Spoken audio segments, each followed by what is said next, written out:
Hi, I'm here with Patrick Tighe of Tighe Architecture. Thank you to Lowen Windows and Doors for sponsoring this program. Lowen Windows and Doors offer some of the highest performing fenestration products on the market in the most demanding climates. They are also a true partner of the architectural community by supporting AIA chapters nationwide. Patrick Tighe, FAIA FAAR, is founder of the highly acclaimed namesake firm Patrick Tighe Architecture. Tighe is committed to creating an authentic, contemporary architecture informed by technology, sustainability, and building innovation. Since its inception, the firm has produced a strong and diverse body of work that includes city-developed affordable housing, commercial, mixed-use projects, public work, and award-winning interiors. The work of Patrick Tighe Architecture has received over 100 design awards, including 8 National AIA Honor Awards. The firm has been published extensively and exhibited internationally. Patrick Tighe was awarded the prestigious Rome Prize in Architecture, is a fellow of the American Academy and the MacDowell Colony. Tighe is a professor at the University of Southern California, was inducted into the Interior Design Hall of Fame, and was named one of the top 50 architects in the country by Architect magazine. A monograph of the firm entitled Building Dichotomy was released in 2016. Welcome, Patrick. Thank you, Michelle. Nice to be here and great to see you in person, actually. Yes, thank you. Thank you for having me over. We were walking around the office and there's a lot of great architectural models, which we really don't see anymore. You maybe saw them when you were as old as Patrick and I. And so, little known fact, I actually met Patrick when I was going to school in Denmark in 1986. Yeah. Oh my God. We won't really reveal how old we are. But we're young at heart, and we still look similar to you look the same. Oh no, so do you. Oh my gosh, come on. Okay. So what are your first recollections of architecture? Oh, well, I think we're informed by architecture from an early age, and for me, it was probably the place where I grew up. I grew up in Massachusetts, Lowell, Mass. Industrial mill town in the 70s. It was kind of a depressed, gray place surrounded by masonry buildings, and I think that all kind of became part of me. So what I liked about that was the power of these buildings, and it really kind of spoke to me. And, I think I always longed for the opposite. Maybe that's why I'm in California, but that kind of grit and industrial vibe always really spoke to me, and maybe that led me to architecture. I don't know. And I think we actually did a podcast before, and it was kind of screwed up. I kind of screwed up the audio on it, but I think you also talked about how your dad was a mason. That's right. My dad was in construction. He was a bricklayer, and I grew up with that, and was often summoned to help out on weekends if there was a side job at hand. I'm one of 5 boys, and he always took one of us with him on a job, and we all hated going, of course, but we went. We had to. It was part of it, but it was good. It was a good way to learn and to relate to him and what he did, and so yeah, that also informed I think my part of my being, and he always said that go to school, get an education, don't end up doing what I'm doing. Although he loved what he did, and he was a craftsman, and I did respect that, So, yeah. So that's all part of it, I think. Do you ever do any projects with brick? Besides your office, the office is brick. Well, in LA we don't really do real brick. Yeah. The brick in LA, like everything else in LA, it's a veneer, it's fake, it's like superficial. So yeah, we do superficial, fake brick veneer sometimes, but not that much. Like most architects, we like real, honest materials, and if you can't use the real, honest thing, it's not as good. Yeah. But there are times when there's masonry, CMU, reinforced concrete. Those are all things that, of course, we love to use. Every architect likes to use. But brick is, it's a to use brick in the honest way, it's hard in Southern California. Yes. Yeah. With all the earthquakes. Right, we had one earlier. There was didn't one we? Yeah, there was one earlier. I know. Which Malibu. reminds me to pay my earthquake insurance.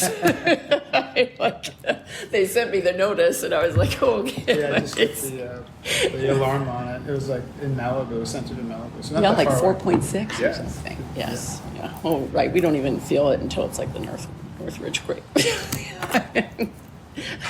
So, what three classic buildings do you like and why? Oh, good question. I am drawn to timeless architecture that is lasting. I think Louis Kahn is a great example of that, the Salk Institute or Phillips Exeter. Those are buildings that just really wonderful architecture because they are strong and permanent, and it's about the materiality, but it's also about the light and shadow and the way you kind of inhabit those spaces. So I think Louis Kahn is a really great architect, and there's a lot of really great examples of Louis Kahn's work. And I just like concrete. Another great building, maybe this goes back to my father, I don't know. Another great building is like Sarin's TWA airport in New York. It's just completely different than the Louis Kahn buildings, but it's used, concrete is used in a more kind of fluid way and really exploring the potential of the material. And it just, that building, built way back when, just speaks of the future and optimism, and that's what flying was all about then, right? So that's an example of a building that really kind of has a message, and that gets related in architecture, which is wonderful, right? When a building can tell a story. Yes. That building tells a story. Yeah. And even today, I mean, now it's all restored and polished, but when you walk in there, it still feels of the future, right? Even though it's built in the past. So I love that when a building can tell a story and really lift the spirit. Yeah, because then the architecture really speaks to what its purpose was. It's more kind of like that was the concept, right? It's the concept of flying as opposed to it was just a concept because I liked the airport that they had at such and such place. Yeah, right. Yeah, more unique. So that's a great. And then I'd maybe wrap it up with I don't know, Casa Malaparte is just a classic. I love buildings that have history and you can imagine what they were like when they were occupied by their inhabitants. It's just romantic and dreamlike and wonderful. It's sited in a way that it's all about the landscape and the siting, right? I mean, the building probably isn't that great. I mean, it is great, but the building itself is so simple. But it's the way that it responds to its environment and the way it kind of choreographs an experience that's just kind of unforgettable. So I think projects that are linked to landscape, that are of the place, that tell a story, that really offer a wonderful experience. Those projects really speak to me. Yeah. What do you like about being an architect?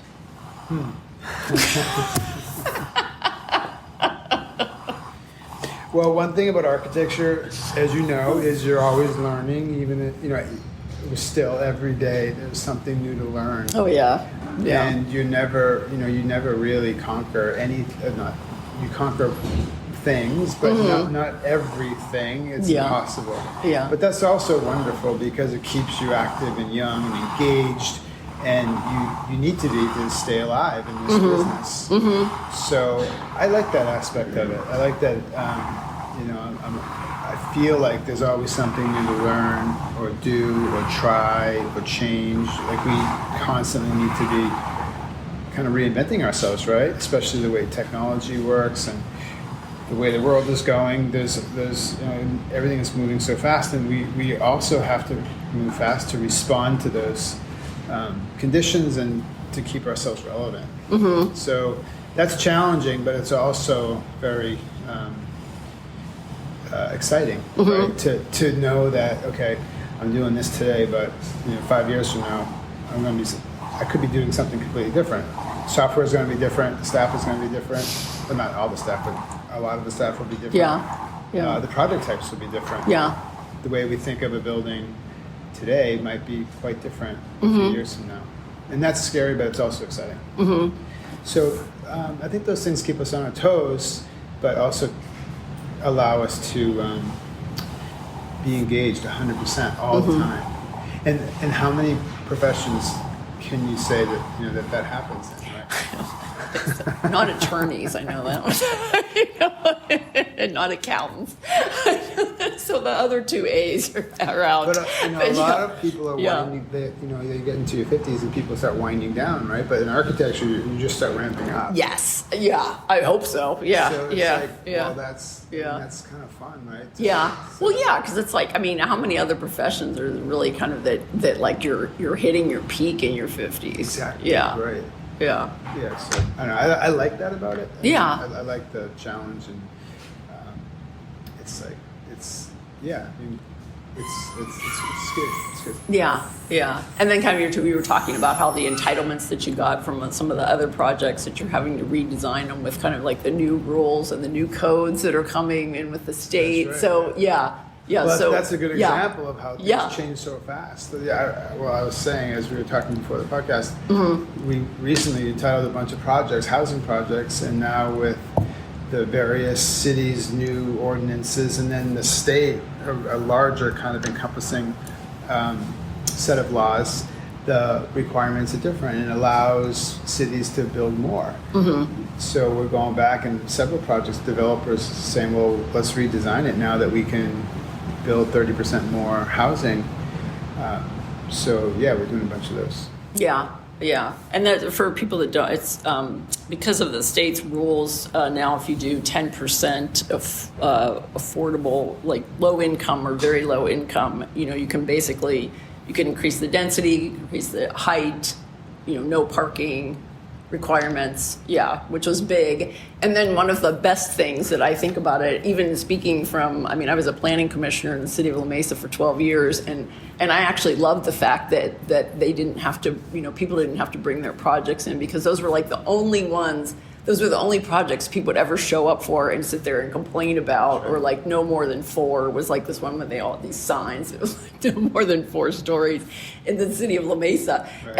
And now people say, oh, well, why was that built? And I said, oh, because the state allows it now. So it doesn't even come, it didn't even come in front of us, which was good, because I think people don't realize how how much housing is needed, because the NIMBYs, right? It's like if they already have their house, why they're not concerned about anybody else getting a place to live. But if you have kids that are living in your house because they can't afford to move out, it's like then it becomes then it hits closer to home, and you maybe want to. Well, I think it hits home for a lot of people, because the misconception is that affordable housing, social housing, whatever you want to call it, is bad, or it's for people that are,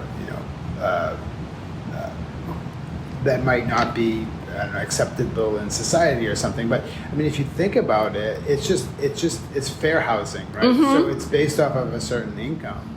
And depending where you live, that income is could very high. Could be very high. So, what is it in Santa Monica? La Mesa, it's $116,000 for a family of 4. Yeah, so Santa Monica is similar, and for a single person, I think it's maybe $75,000. So don't quote me on that. It could be wrong. But it's not like you're in poverty. It's an average job. Yes. It's teachers and people. It's a lot of professions that we qualify. So it's not a bad thing at all. No, not at all. And we need that, because we need a variety. We need to house people. So by allowing incentives for developers, it's one way to do it. And the thing is that as you mentioned, there may have been opposition in the past. Now with the new state laws, you can't oppose these projects. Exactly. And you can't take away housing. So,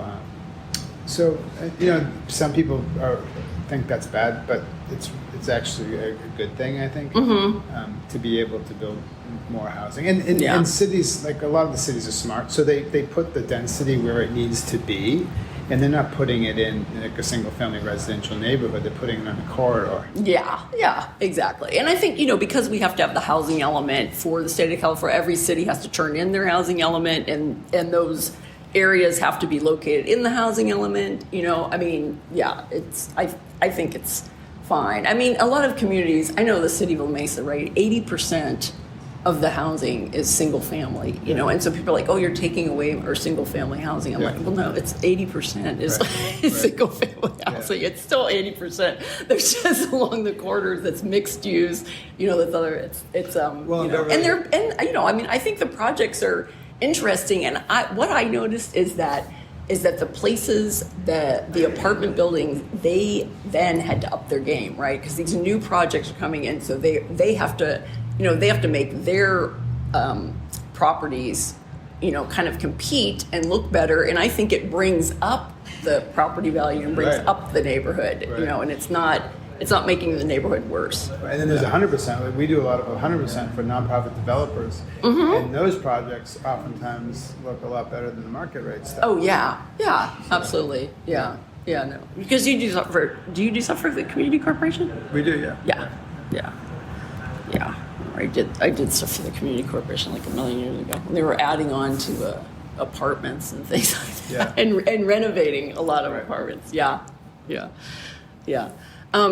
So why did you decide to pursue fellowship, and which topic did you choose? AIA fellowship. I was asked to do it by the LA chapter, and I agreed to do it at the time. I probably should have waited. I did it a long time ago when I was just 10 years. And you have to be 10 years of architect to be able to qualify. A member. And they asked me to do it right when I was 10 years in. And I should have waited, but I did it. And it was design, and we had won some national awards at the time, so we went in as design category, and put together. Now, I remember doing it. It was a lot of work putting the package together, getting references and all that. But yeah, we got it. It was great. It was great to have. I think for at the time, you're always looking for, especially when you're a younger architect, you're looking for legitimacy. And I think that was, for me, it was like, well, if I get fellowship, that would mean like I'm a real architect or something. I don't know. But I don't know. I think you're a real architect.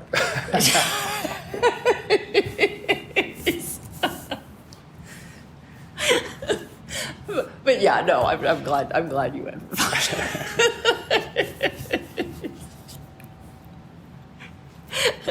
And would you encourage other people to do it? Did yours get kicked back? Because they were asking me, like, and I said I don't know. I said I'll have like 10 years as a right, because I took like 26-year hiatus from the AIA as far as being a member. So so 10 years I'll be like 62 or something like that. And I was like, I don't want to do that at 62 because I don't want to like get it like kicked back to me, and then it's like a plan check correction, and I hate plan check corrections. So you would encourage people to do it even if, or did yours get kicked back?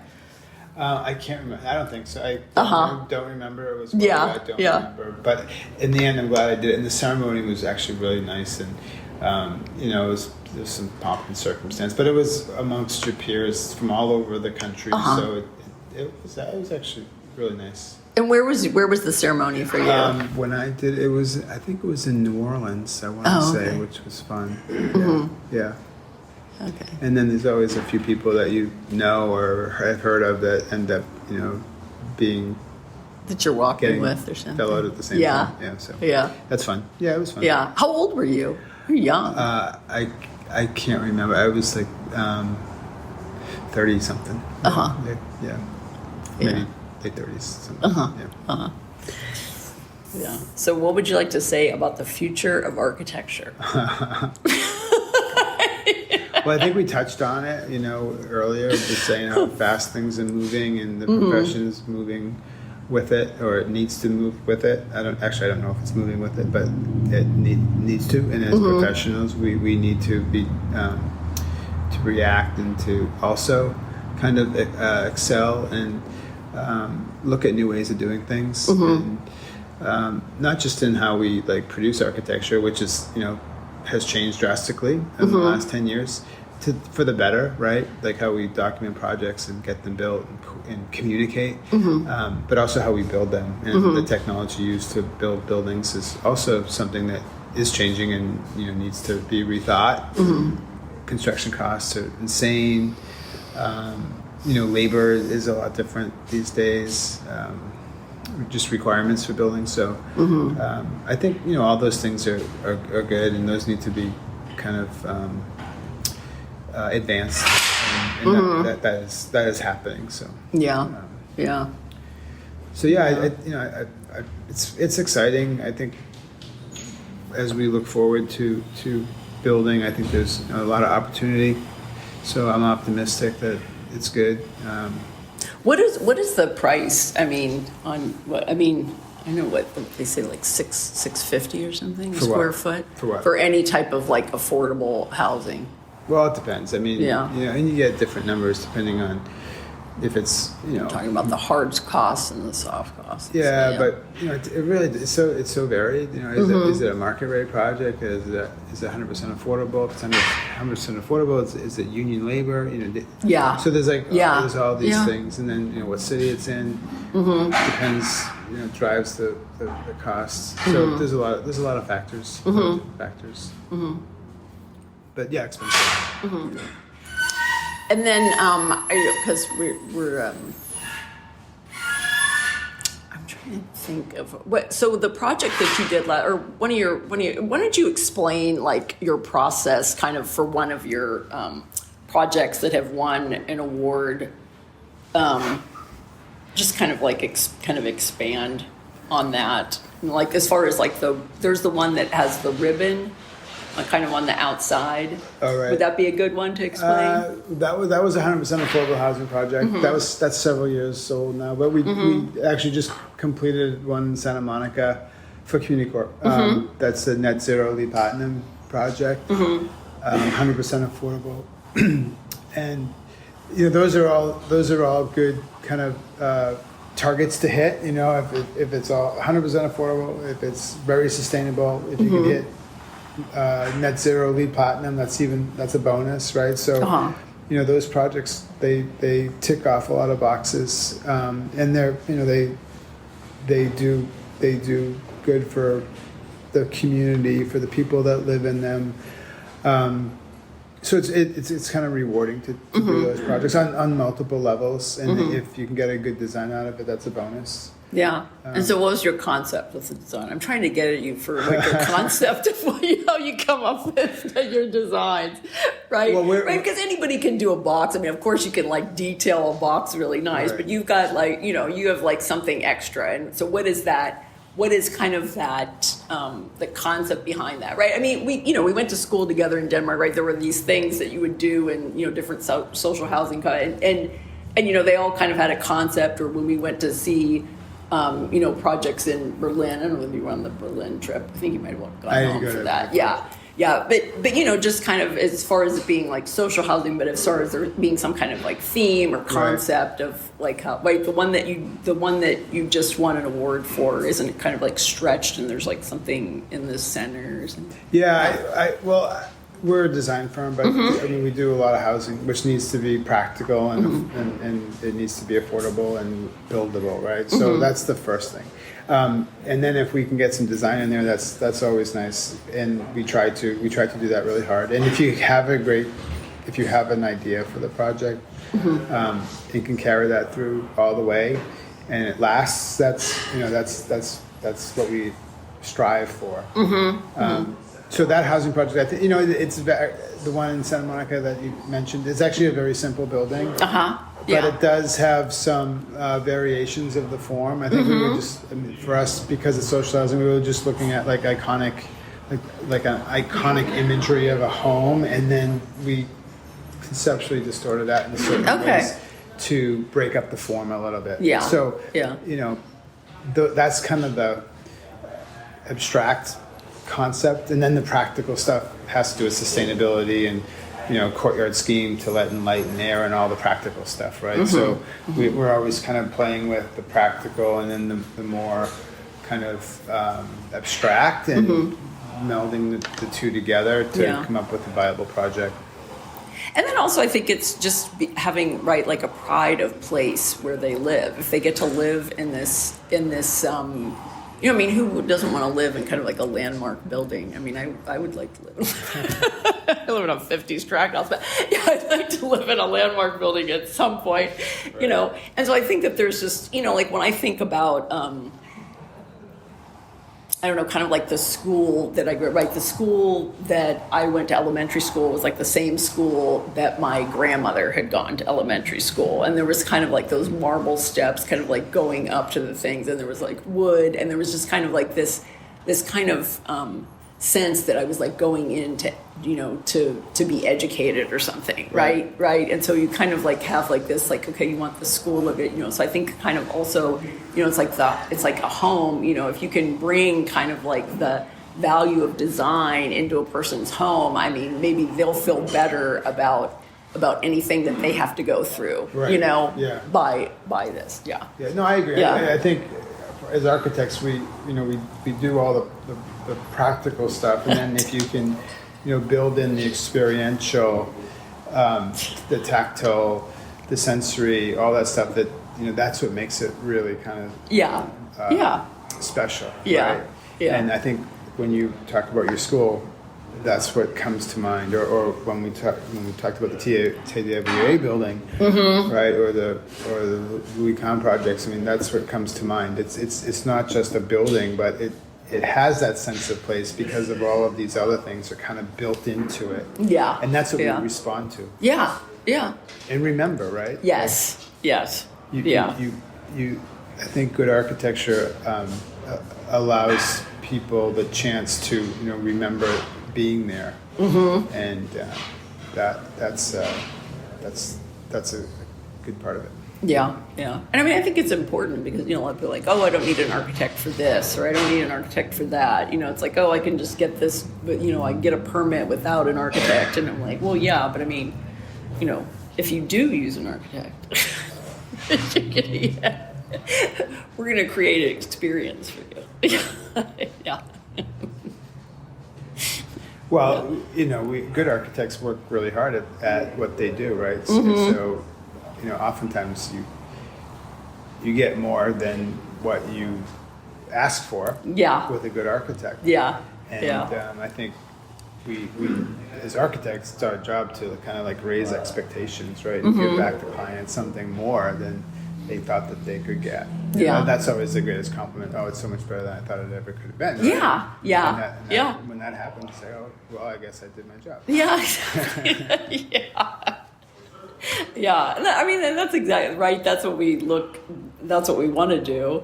You know, that's what we strive for. Yeah. I mean, it's kind of hard, you know, because I don't explain the concept, but recently I did explain the concept to this person, and at first I just thought like, oh, he's just gonna think that I'm like a wingnut or something like that.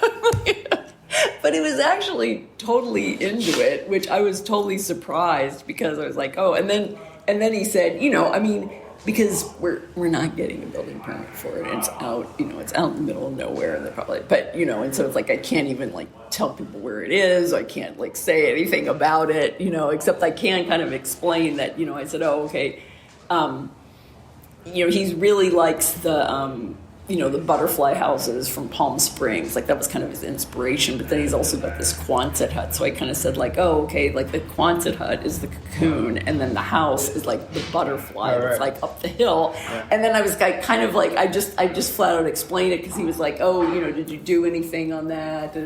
You know, I was like, oh, yeah, I'm not. He goes, oh, well, what have you been doing? And I actually like had like some other architecture friends like critique the project. I said, oh yeah, I said I said I am working on it. And then I explained the concept, and then he was like, oh, I guess you are. I guess you are working.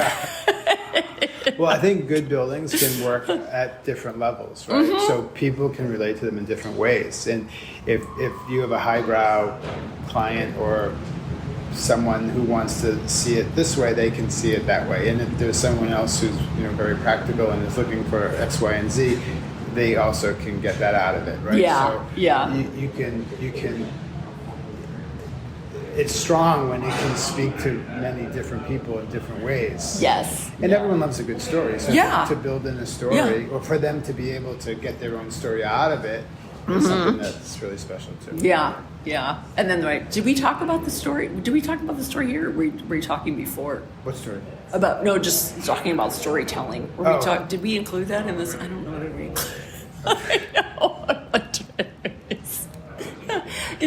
Just storytelling is part of like the creative design process. Yeah, I know. It helps, right? When you have a script, whether it's designing a building or doing a play or a song, where it helps you figure out your plan, right? Yeah. Like how you're going to move forward with whatever you're doing. So, it helps a lot. Yeah. And sometimes it can just be subliminal. Like you don't even know like what until you look back at it and you're like, why did I do that? And it's like, oh my gosh, totally relates to the client. Like, should I tell them that that's the reason why I did it or not? Because this is kind of like subliminal part about their physique or something that like I then like looked back, I'm like, why? I don't understand like why I did that, and then I looked and I was like, oh my gosh, no, I totally don't understand. Like it was in my head somewhere that was the reason why I designed it that way. But I have to know more about this client. Oh no, I will.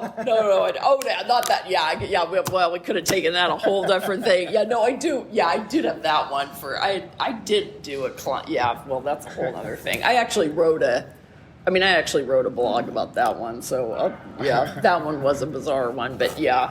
So I'll tell you about that after we stop the tape. But okay, is there anything else that you wanted to say? No, just thank you for doing this, and great to chat and catch up and to talk about architecture a little bit. Yes, and I'm going to take some photographs because he has amazing models, and that was one of the reasons why I came up here to see the office and the workspace. I would call it like a studio space, not like an office. Definitely a studio space. Yeah. All right. Thank you, Patrick. Michelle. Thanks.